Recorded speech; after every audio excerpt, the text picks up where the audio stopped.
Assalamualaikum warahmatullahi wabarakatuh. Selamat pagi, Sobat Pengadilan Agama Pekanbaru. Hari ini kita ketemu lagi untuk membahas hal-hal yang berkenaan dengan pelayanan di PA Pekanbaru.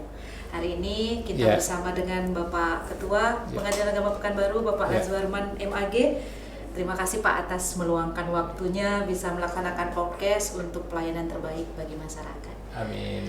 Mungkin bincang-bincang sejenak kita hari ini Pak. Ya Bu Ima. Berkenaan dengan pelayanan kita, seperti tupoksi kita kan pelayanan kita itu ada tempat pelayanan kita itu PTSP. PTSP ya. Pak. Jadi di dalam PTSP itu sudah diutarakan apa-apa yang diperlukan oleh masyarakat, syarat-syarat apa yang akan diajukannya.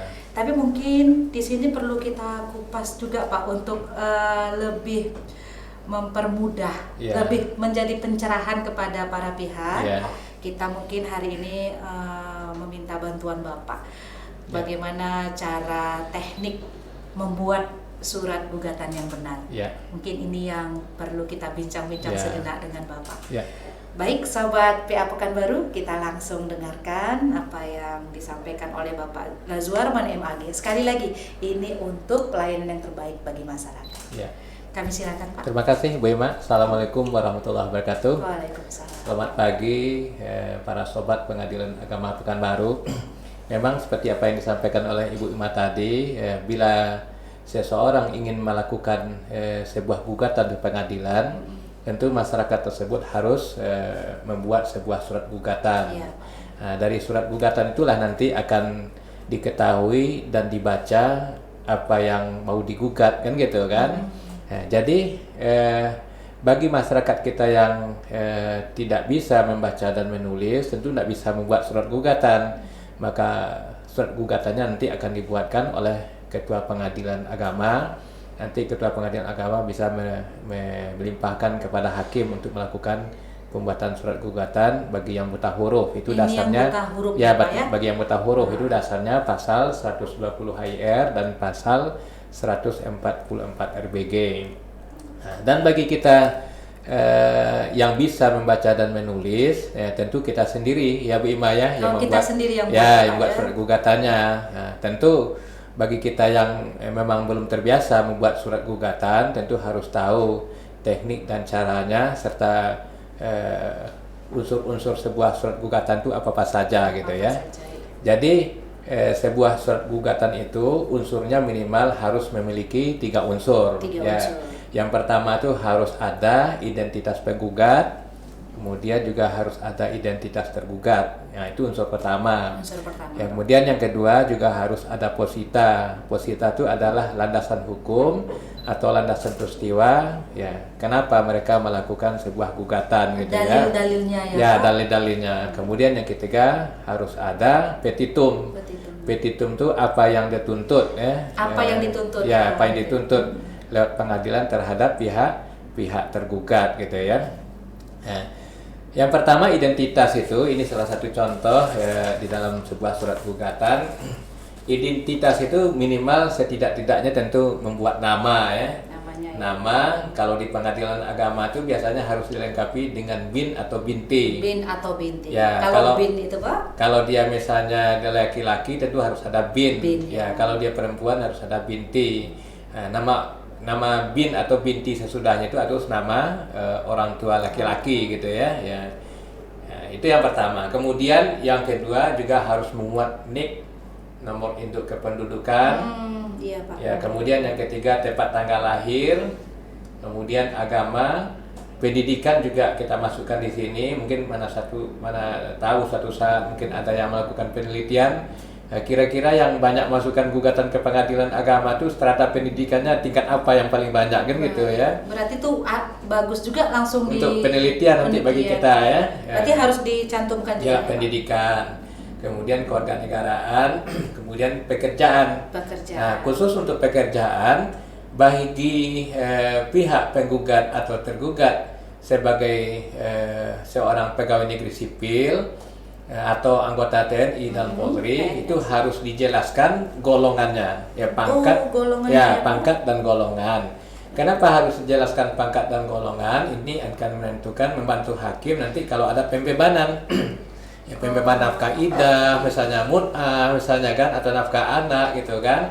Jadi dengan dilihatnya di situ pangkat dan golongannya, berarti gajinya sekian, berarti nanti hakim akan menetapkan sesuai dengan kemampuannya. Ya. Kemudian banyak biasanya masyarakat kita tuh yang membuat pekerjaan Bu Ima, pekerjaan wira swasta. Iya, Pak. Iya. Wira swasta ini tidak jelas kan? Kadang-kadang dia ngojek juga wira swasta misalnya kan. Kadang-kadang juga punya perusahaan besar wira swasta juga kan. Jadi iya, kalau hal yang seperti ini kadang-kadang hakim bingung kan gitu kan. Nanti dibebankan pekerjaan wira swasta. Mungkin hakim menyangka dia tuh sebagai pengusaha lalu dibebankan besar-besar misalnya biaya perkara biaya pembebanan nafkah segala macam kan, ternyata dia tukang ojek misalnya kan. Jadi harus dijelaskan wira swastanya di dalam kurung bisa dibikin ya, di dalam kurung dibikin misalnya pekerjaan wira swasta, misalnya jualan atau apalah misalnya kan, sehingga usahanya apa kan gitu. Dagang pun juga seperti itu ya, dagang itu kadang-kadang dagang itu cuma dagang bakso misalnya di pinggir jalan juga dagang juga namanya kan. Jadi pedagang dalam kurung penjual cilok ya gitu, seperti itu harusnya jelas gitu ya kalau ada pembebanan. Berarti harus jelas di dalam pekerjaan. Jadi pekerjaan itu harus dijelaskan secara rinci pekerjaannya sebagai apa gitu. Jangan hanya umum aja misalnya kan. Ya. Kemudian tempat tinggal. Nah, tempat tinggal ini juga harus dijelaskan mulai dari yang terkecil. Mulai dari jalan, misalnya Jalan Sudirman misalnya kan, kemudian nomornya nomor berapa, RT RW-nya berapa kan gitu kan. Kemudian kelurahannya kelurahan apa gitu kan. Nah, kemudian setelah kelurahan itu kecamatan. Nah, kecamatannya kecamatan apa kan. Kemudian baru kabupaten atau kota. Kalau seandainya pihak penggugat dengan tergugat berbeda provinsi, itu harus dibuatkan provinsinya. Oh, kalau berbeda provinsi. Ya, kalau misalnya penggugat dengan tergugat misalnya berada di Pekanbaru dua-duanya, tidak usah disebutkan provinsinya kan. Ya, kan sama-sama provinsi Riau kan. Tapi kalau salah satu misalnya tergugatnya berada di Sumbar, nah harus sebutkan provinsinya Sumatera Barat misalnya kan. Tempat tinggal di Bukit Tinggi, provinsi Sumatera Barat. Karena sudah berbeda provinsi antara penggugat dengan tergugat. Mungkin ini Pak, ada biasanya kita dalam pembuatan gugatan ini ada juga yang para pihak itu menanyakan apakah tempat tinggalnya atau sesuai KTP Pak yang dicantumkan di dalam surat gugatan. Ya, intinya gini, nanti kan setelah surat gugatan dibuat dan alamatnya dibuat, tentu jurusita atau sekarang kan sudah panggilan surat tercatat lewat pos, tentu akan dipanggil ke alamatnya gitu.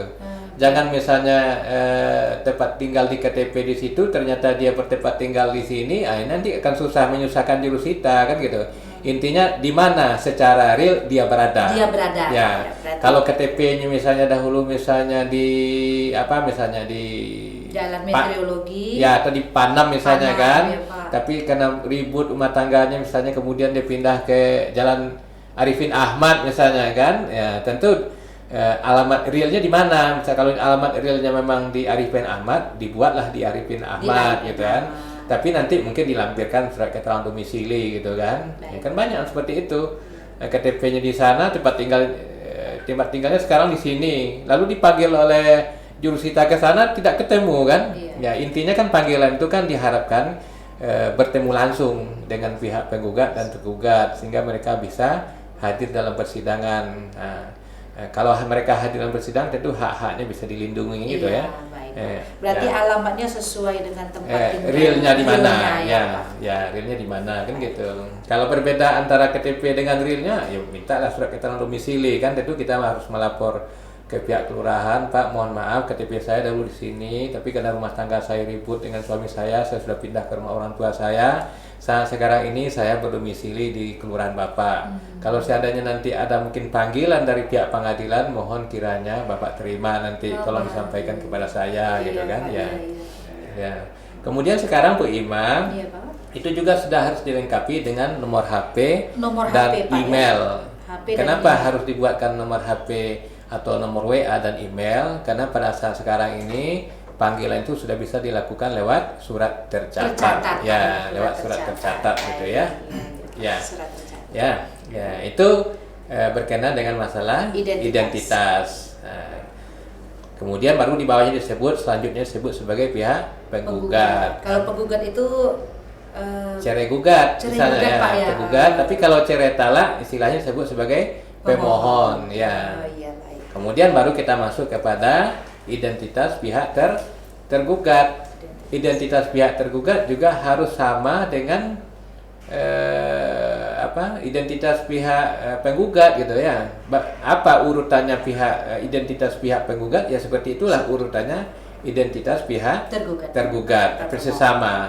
Paling-paling mungkin sebutannya di bawah selanjutnya disebut sebagai pihak tergugat atau termohon gitu ya. Kalau alamat tempat tinggalnya tadi Pak sama juga sama ya, harus jelas gitu kan, harus ya. jelas. Kadang-kadang ada juga misalnya pihak penggugat yang membuat surat gugatan, kemudian alamat suaminya tidak jelas tapi dibuat-buat, misalnya di alamat orang tuanya misalnya kan. Akhirnya kadang-kadang gugatan itu tidak sampai kan. Intinya kan gugatan itu kan harus sampai kepada pihak tergugat gitu ya. Ya. Itu identitas. Nah, kemudian yang kedua Bu Ima, unsur yang kedua itu juga penting adalah unsur posita. Positanya ya, posita itu peristiwa hukum atau mungkin landasan hukum kenapa mereka melakukan gugatan ya. Posita itu kalau ini cerai gugat. Kalau cerai gugat atau cerai talak itu posita pertama itu harus diawali dengan nikahnya ya, akad nikah ya. Apapun yang menjadi gugatan kita dalam sengketa perdata itu biasanya diawali dengan akad. Kenapa harus diawali dengan akad? Karena dengan adanya akad timbullah hak dan kewajiban. Apabila ya ada hubungannya gitu. Kalau salah satu pihak melalaikan kewajiban terhadap pihak yang lain, maka pihak yang merasa dirugikan yang ada di dalam akad tersebut bisa melakukan tuntutan atau gugatan ke pengadilan. Itu soalnya harus dimulai dari akad gitu ya. Akad nikah ya Pak. Oke, baik. Ya tidak bisa seorang pacar misalnya menuntut pacar yang lain karena mereka belum terikat kan. Belum ada hubungan hukumnya ya Pak. Ada hubungan hukum kan. Misalnya seorang pacar melakukan suatu perjanjian misalnya kan, tidak bisa kan, belum ada ikatan kan. Ikatan inilah yang menjadi landasan yang bisa dijadikan landasan untuk melakukan tuntutan kepada pihak yang lain kan gitu ya. Nah, jadi yang pertama itu harus diawali dengan akad nikah.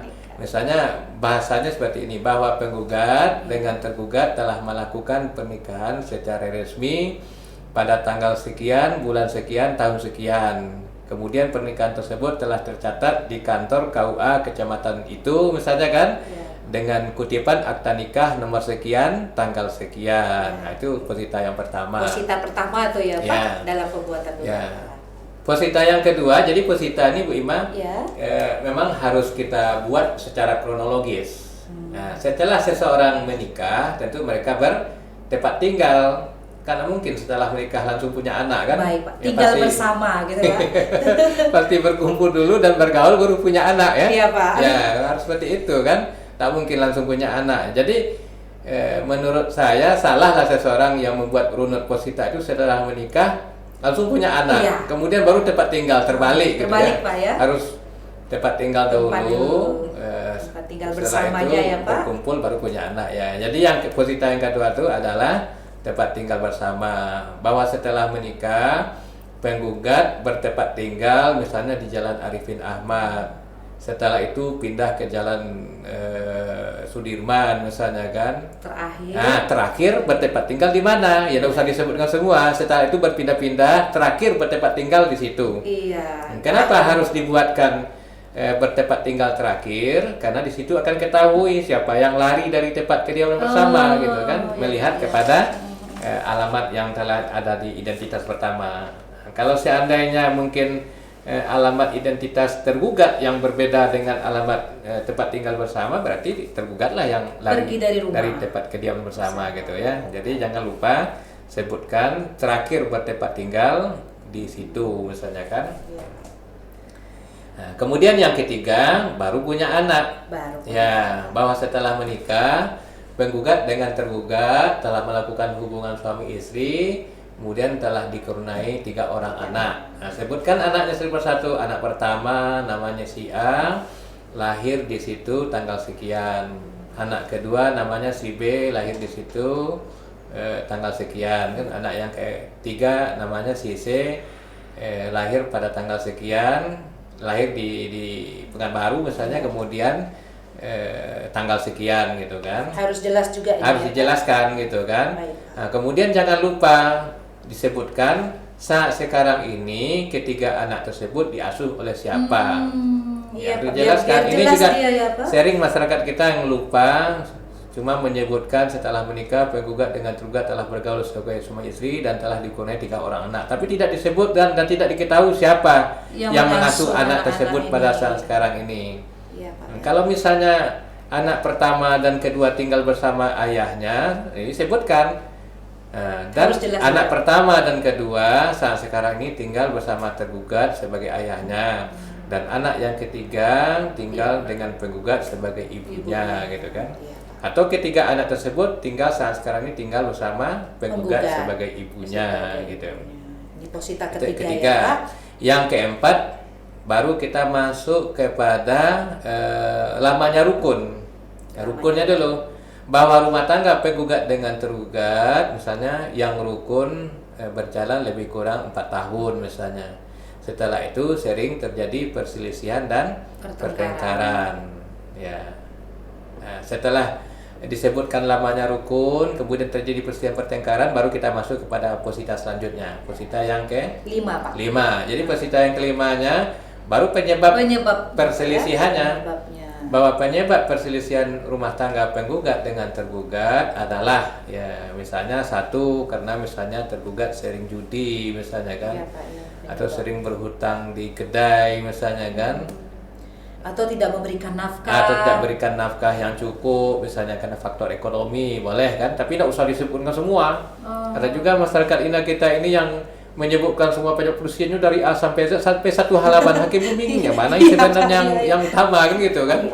Berarti hanya beberapa hal ya, istilah hal aja yang menonjol, yang ya. memang yang prinsip gitu ya, yang menjadi penyebab pertengkaran. Tak usah disebutkan misalnya tergugat keras kepala, yang namanya kepala itu keras kan. Banyak gitu, Pak. Itu kemudian tergugat tidak mau diatur dengan keras kepala kan sama aja kan. Iya, ya. Tergugat tidak mau dinasihati, sebutkan semua. Mungkin karena marah terhadap suami, sebutkan semua kesalahan sampai 1 halaman. Ya dari A sampai Z, hakim bingung yang mana yang sebenarnya ini yang menjadi prinsip daripada perceraiannya, apa perselisihannya gitu. Kok disebutkan semua? Malah disebutkan semua di dalam persidangan itu malah ribut jadinya. Jadi ribut. Kejelekannya langsung diungkapkan semua kan, ya tidak usah gitu ya. Jadi penyebab pokoknya aja ya. Penyebab pokok yang merupakan prinsip ya, yang menjadi prinsip menyebabkan mereka bertengkar dan berselisih dan bertengkar gitu aja. Tidak usah disebutkan semua gitu ya. Kemudian selanjutnya setelah disebutkan penyebab pertengkarannya, baru kita masuk kepada puncak perselisihan. Puncaknya. Ya. Poin 6. Ya, poin 6. Bahwa puncak perselisihan rumah tangga penggugat dengan tergugat terjadi misalnya bulan September tahun 2022 misalnya kan. Puncaknya apa? Penyebabnya apa? Mungkin karena penyebab yang sama. Mungkin tadi karena judi misalnya kan. Kemudian setelah disebutkan puncaknya itu, kemudian akibat puncaknya itu apa? Ya, sehingga penggugat dengan tergugat berpisah tempat tinggal, boleh kan? Sehingga tergugat pergi dari tempat kediaman bersama, boleh kan itu kan? Dan selama pergi tergugat tidak pernah memberikan nafkah kepada penggugat, misalnya, boleh gitu ya. Ya. Ada yang terlupa satu, Bu Ima, berkenaan dengan balik kita lagi ke posisi yang sebelumnya, yang penyebab ya. Jadi masyarakat kita tuh harus bisa membedakan penyebab dengan akibat. Penyebab perselisihan dan akibat perselisihan. Kadang-kadang akibat itu dijadikan penyebab. Salah satu contoh misalnya bahwa penyebab perselisihan rumah tangga penggugat dan tergugat adalah karena tergugat sering memecahkan perabotan rumah tangga misalnya. Itu bukan penyebab tapi akibat gitu kan. Ya, inilah yang akibat puncak itu akibatnya apa gitu ya. Harus diperhatikan ini ya. Ya, jadi harus dibedakan antara penyebab dan sebab dan akibat gitu. Nah, kalau misalnya tergugat pergi dari tempat kediaman bersama, itu artinya penyebab akibat gitu, akibat. Ya, atau tergugat sering melakukan kekerasan di dalam rumah tangga KDRT, itu juga akibat ya. Jangan itu dijadikan penyebab gitu. Itu harus dibedakan. Jadi setelah disebutkan puncak, kemudian puncak itu mengakibatkan apa? Misalnya mengakibatkan tergugat mengakibatkan tergugat pergi dari tempat bersama. Nah, selama pergi tergugat tidak pernah memberikan nafkah, telah membiarkan, tidak memperdulikan. Atau bisa juga disebut misalnya puncaknya terjadi pada tanggal sekian misalnya, sehingga tergugat melakukan pemukulan terhadap penggugat, misalnya boleh gitu ya. Itu di dalam puncak perselisihannya. Puncaknya ya, puncak perselisihan. Nah, posita yang kepada apa lagi? 7 Pak. Nah, posita yang ke-7 baru masuk kepada usaha perdamaian. Usaha perdamaian. Ya, usaha perdamaian. Bahwa rumah tangga penggugat dengan tergugat telah pernah didamaikan oleh pihak keluarga misalnya kan. Nah, tetapi usaha damai tersebut tidak pernah berhasil misalnya, harus sebutkan ya. Intinya gini, ada tidak usaha damai dari pihak keluarga? Kalau memang tidak ada sama sekali juga harus sebutkan bahwa persoalan rumah tangga penggugat dengan tergugat sampai saat sekarang ini belum pernah didamaikan pihak keluarga, boleh. Nanti di dalam persidangan hakim juga akan maksimalkan juga usaha perdamaian kan gitu. Nah, usaha perdamaian. Nah, setelah itu baru kesanggupan membayar biaya perkara. Kesanggupan biaya. Bahwa penggugat sanggup untuk membayar semua biaya yang timbul akibat perkara ini. Nah, itulah posita kan. Nah, berdasarkan hal-hal tersebut di atas, sehingga tujuan perkawinan sebagaimana yang dimaksud dengan pasal 1 Undang-Undang Nomor 1 Tahun 74 tidak terwujud lagi. Karena itu penggugat mohon kepada Ketua Pengadilan Agama Pekanbaru, Sekretaris Majelis Hakim yang menyidangkan perkara ini untuk memanggil penggugat dan tergugat, kemudian memutus hal-hal sebagai berikut gitu. Baru masuk kepada petitum. Nah, itulah runutan daripada posita ya. Runutan posita gitu. Ya. Kalau petitum ini berarti hal-hal yang dia minta ya. Hal-hal yang dituntut gitu ya. Apa yang dituntut ya, misalnya ya biasanya tuntutan petitum itu ada dua, primer dan subsidiar ya, primer dan subsidiar. Primer misalnya 1 mengabulkan gugatan penggugat, 2 memutus pernikahan penggugat dengan tergugat boleh gitu ya, atau menjatuhkan talak 1 bain sugro tergugat terhadap penggugat juga boleh ya. Yang ketiganya baru membebankan kepada penggugat untuk membayar biaya perkara. Kemudian subsidiarnya baru mohon putusan yang seadil-adilnya. Nah, perlu juga diketahui oleh masyarakat Bu Ima, yang membayar biaya perkara dalam perkara cerai gugat dan cerai talak adalah siapa yang maju. Siapa yang mengajukan? Ya, siapa yang mengajukan. Penggugat yang maju, penggugatlah yang bayar biaya perkara. Tergugat yang suami yang maju, suamilah yang bayar perkara. Istri yang maju, istrilah yang membayar biaya perkara. Nah, kalau perkara perdata biasa kan yang membayar biaya perkara itu biasanya dibebankan oleh hakim kepada yang kalah. Yang kalah biasanya. Ya, kenapa di dalam perkara perceraian tidak kepada yang kalah dibayarkan biaya perkara? Ya karena di perceraian itu kalah semuanya. Dua-dua kalah ya Pak. Orang yang berperkara di pengadilan itu tidak ada yang menang sebenarnya. Tidak ada yang menang ya. Yang menang menjadi arang, yang kalah menjadi abu kan, seperti itu kan. Nah, itu saja, siapa yang maju berarti dia yang harus membayar biaya perkara. Istri yang maju dialah yang bayar, suami yang maju dialah yang bayar gitu. Nah, demikianlah mungkin Bu Ima ya, berkenaan dengan masalah pembuatan surat gugatan ini. Mudah-mudahan bermanfaat bagi masyarakat. Mungkin ada satu lagi yang perlu kita infokan ke masyarakat. Pada saat sekarang ini Pengadilan Agama Pekanbaru telah ada memiliki anjungan pelayanan mandiri. Di anjungan pelayanan mandiri kita sudah siapkan aplikasi dari Badilat, itu membuat surat gugatan secara mandiri. Masyarakat bisa melakukan pembuatan surat gugatan secara mandiri di anjungan pelayan mandiri. Ya, ini inovasi kita ini. Inovasi kita. Semoga dengan adanya pelayan seperti itu masyarakat juga terbantu. Ya, termasuk dengan adanya penyuluhan seperti ini, mudah-mudahan masyarakat mulai paham dan mengerti bagaimana beracara di pengadilan agama gitu. Ya, ini sangat bermanfaat Pak, insya Allah sangat bermanfaat bagi sobat-sobat PA Pekanbaru, karena kan kita memang mempunyai PTSP, tetap di meja satu itu kita tetap diberikan segala informasinya begitu kan Pak. Kemudian kita punya inovasi, punya anjungan untuk pelayanan mandiri. Jadi masyarakat bisa langsung membuat surat gugatannya sendiri dengan anjungan tersebut. Dengan adanya ini teknik pembuatan surat gugatan yang benar ini diharapkan bisa menjadi pencerahan kepada sobat PA Pekanbaru, masyarakat PA Pekanbaru. Ternyata kita bisa mengajukan surat gugatan sendiri dengan apa-apa yang ada di hati kita bisa masukkan ke dalam posita seperti yang diuraikan oleh Bapak Ketua Pengadilan Agama Pekanbaru tadi. Semoga hal ini bisa mempermudah kepada masyarakat dan menjadi pencerahan kalau misalnya ada dalil-dalil yang mereka harapkan bisa dimasukkan ke posita gitu ya Pak. Baik. Nanti insya Allah Bu Ima nanti ke depan kita lanjutkan juga nanti setelah surat gugatan masuk kemudian prosesnya apa lagi. Ya nanti kita uraikan nanti proses perjalanan sebuah berkas perkara. Ya mulai dari pembuatan surat gugatan sudah ini kan nanti mungkin pembayaran biaya perkara, setelah pembayaran perkara kemudian tahap selanjutnya kemana kan, tahapan berkas perkara sampailah nanti keluar PHS penetapan hari sidang dan perintah panggil oleh ketua majelis.